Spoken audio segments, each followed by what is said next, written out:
In this video, we'll show you how to easily customize the appearance of your live blog using the Theme Manager. First, click on Theme Manager, then select Theme Settings to view the customization options.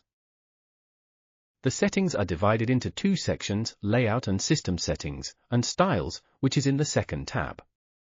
In the System Settings section, you can choose the language of your blog, as well as show or hide elements such as the title, description, blog image, and post filters. In addition to customizing the font type, you can also adjust the date and time format to ensure it aligns with your preferred style. You have control over whether the author's name and share buttons are displayed on the page, offering you flexibility in how the post is presented.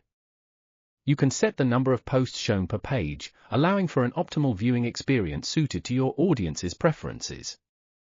Furthermore, you can enable GDPR consent to ensure compliance with privacy regulations.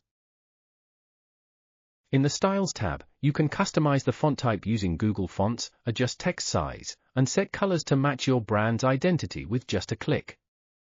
You can change the appearance, fonts, and colors of your blog without needing any programming knowledge, thanks to the many options available in the settings.